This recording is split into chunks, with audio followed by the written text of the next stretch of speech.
রসগোল্লাগুলো চিনির শিরার ভিতরে দিয়ে ভালোভাবে সিদ্ধ করা হচ্ছে, যাতে এর ভিতরে রসগুলো ঢুকে যায়, মিষ্টিগুলো পুরোপুরি সিদ্ধ হয়ে যায়।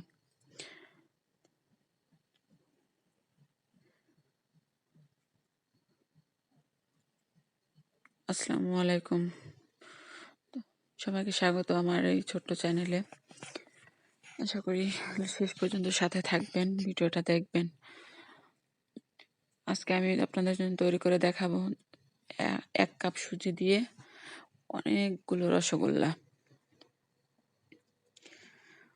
প্রথমে আমি 1 কাপ গরুর দুধ সাথে 1 কাপ পানি দিয়ে ভালোভাবে জাল করে নিয়েছি।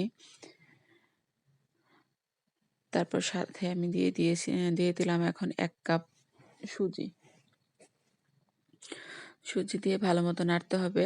আর সুজির সঙ্গে আরও আমি 3 চামচ চিনি দিয়ে দিয়েছি, যাতে ডোটা একটু মিষ্টি মিষ্টি হয়। রসগোল্লাগুলো বানালে ডোটা মিষ্টি হবে, পরবর্তীতে রসে ডুবানোর পরে মিষ্টিটা আরও অনেক ভালো হবে। একটু চিনি দিয়ে একসাথে একটু লবণ দিয়ে দিয়েছি, যাতে মিষ্টিটা একটু পারফেক্ট হয়। ভালোভাবে আমি একটা ডো তৈরি করে নিচ্ছি।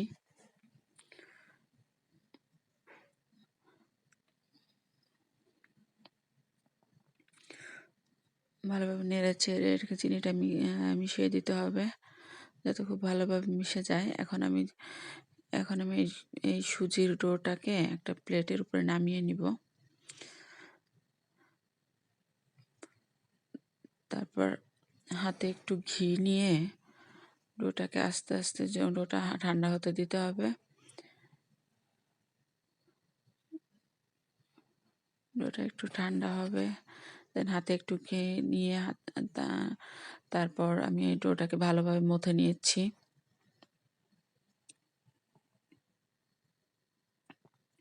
খুব ভালোভাবে মথে নিতে হবে, নাহলে ডোটা একটু দানা দানা থেকে যাবে। খেয়াল রাখতে হবে এটা, যে কোনো দানা দানা ভিতরে কোনো লাম্প না থাকে। একটু গরম, তারপর একটু করতে হবে তাড়াতাড়ি, কিন্তু মিষ্টির ফিনিশিংটা ভালো আসে। তো আমি এখন হাতে একটু ঘি মাখিয়ে নিয়ে ছোট ছোট লেচি কেটে 2 হাতের মাঝখানে নিয়ে গোল গোল করে শেপ দিচ্ছি। আপনারা চাইলে অন্যান্য একটু চ্যাপ্টা করেও শেপ দেওয়া যায়, যার যার ইচ্ছা। তো আমি গোল গোল শেপ দিয়ে আস্তে আস্তে আপনাকে 2টো করে দেখালাম। এভাবে আমি আস্তে আস্তে সবগুলো দিয়ে আমি রসগোল্লা তৈরি করে নিয়েছি। এখন আমি একটা প্যানে 2 কাপ পানি সাথে 1 কাপ চিনি দিয়ে চিনি দিয়ে একটু নেড়ে নিব। চিনিটা একটু বলক ওঠা পর্যন্ত অপেক্ষা করব।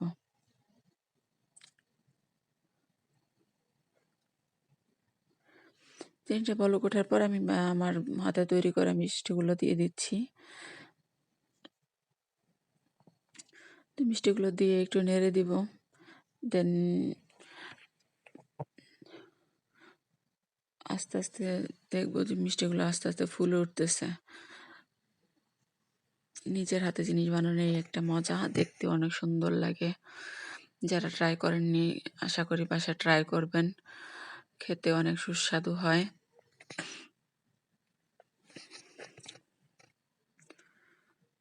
এখন আমি এ পর্যায়ে একটু ঢাকনা দিয়ে ঢেকে দিব 2-3 মিনিটের জন্য।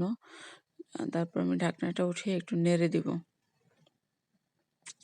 এবারে দেখতেছি আমি মিষ্টিটা অনেক ফুলে উঠেছে। মাঝখানে আমি একটা এলাচ আর 2 টুকরো দারচিনি দিয়ে দিয়েছি একটু ফ্লেভারের জন্য। এই তো আমার মিষ্টি রেডি। 2-1টা ভেঙে গিয়েছিল, অনেক নরম হয়ে গেছে, এই জন্য একটা মিষ্টি আমার ভেঙে গেছে।